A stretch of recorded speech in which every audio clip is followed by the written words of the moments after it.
Today we're going to be doing total body foam rolling. So foam rolling is kind of like self-mat back release. It's kind of like a massage, but not the same thing as stretching.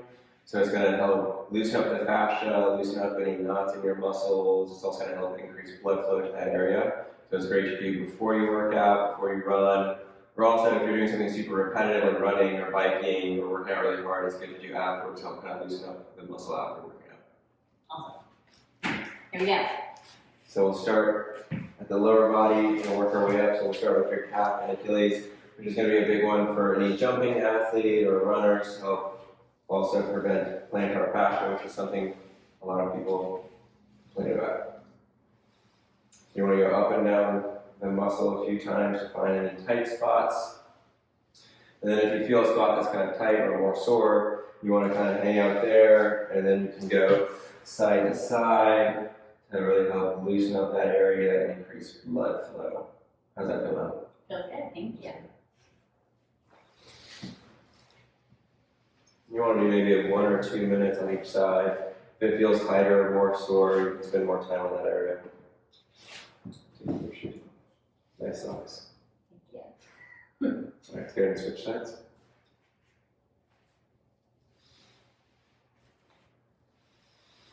How's that feel? You feel any tight spots?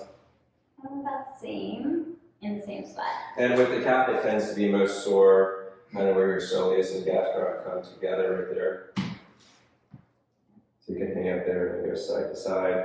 You can also take your opposite foot and put it on top and lift your body weight up. So there's a lot of ways you can kind of manipulate your body to manipulate how much pressure is on your leg. You can keep your hips on the ground to make it easier. You can lift your hips up to make it a little bit harder. You can put your other leg on top of the leg on the foam roller to add a little bit more pressure. And then next we'll go to your hamstrings on the back of your upper leg. And we'll start up by your hip and slowly work our way down towards your knee.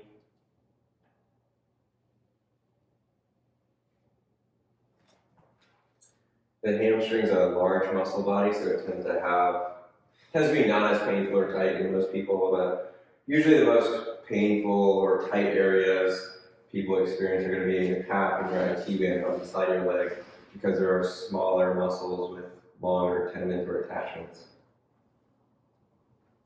Also, I like to do this on a chair. It's easy to do on a chair as well. So you can just sit it on the chair and sit on your leg hang over. That's another way to do it.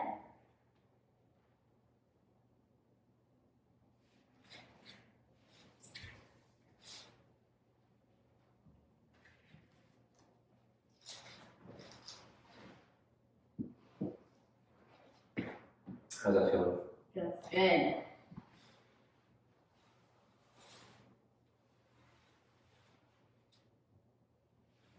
All right, let's go to the IT bands next. So the IT band, the iliotibial band, is going to run from the side of your hip all the way down. It connects to your TFL, then it connects all the way down at your tibia or next to your knee. It tends to be really tight, and a lot of people who sit a lot, people who are runners or cyclists, where you do a lot of hip flexion and extension, that IT band can get tight and kind of affect the tracking of your patella or your kneecap.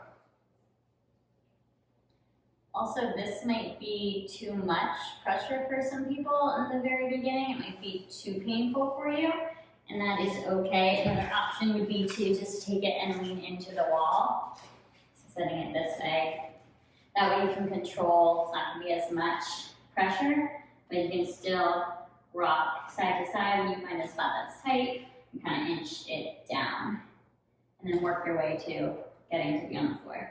And foam rolling is kind of the best thing for your IT band because it's a very small muscle, the TFL, with a lot of fascia and tendon. It doesn't have a lot of range of motion, so it's a lot harder to stretch than like your hamstrings or your quadriceps. So foam rolling definitely tends to be the best solution for any IT band syndrome or IT band tightness.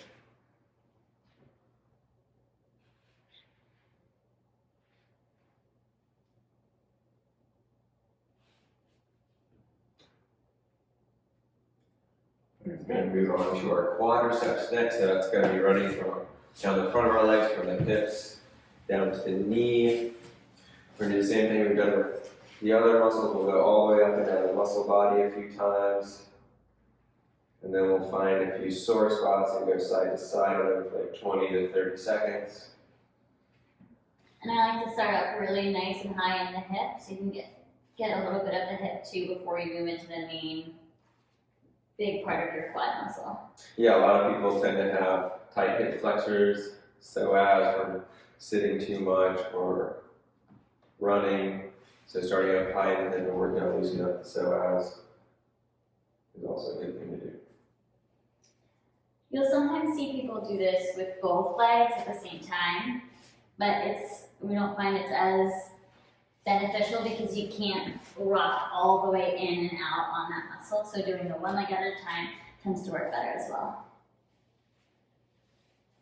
It's kind of like what we were talking about earlier, like if you feel like there's too much pressure on a spot, ways to vary the pressure. So for some reason you feel like it is too tight, you could start with 2 legs because that'll disperse the pressure over both sides. And then gradually work up to where you can do 1 leg at a time.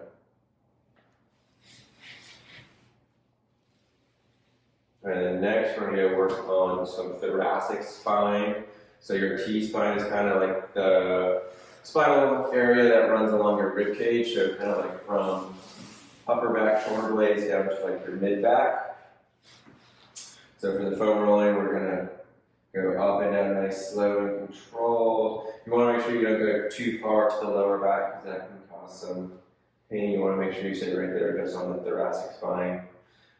And there's some other mobility drills you can do here where you can pause, drop your hips down to the ground, reach those arms overhead, and then down to the side to work on your thoracic mobility, but also your shoulder mobility. Get those shoulders opened up. That's one of my favorite ones to do.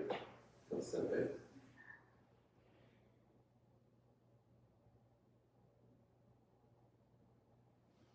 Alright. Also, I like to rock in to get kind of underneath the arms where your lats are, so rocking in there while you're doing your thoracic spine is a good way to help loosen up underneath where your lats are, going down the side of your body. Then if you're having more kind of thoracic pain, we'll be doing another video with lacrosse ball mobility. So the lacrosse ball fits in between your scapula, your shoulder blade, and your spine a lot better. So lacrosse ball is really good to do for like your chest and shoulder, kind of like your upper back between your shoulder blade and your spine. And you can go to our client portal and find the video on lacrosse balls if you are wanting more mobility.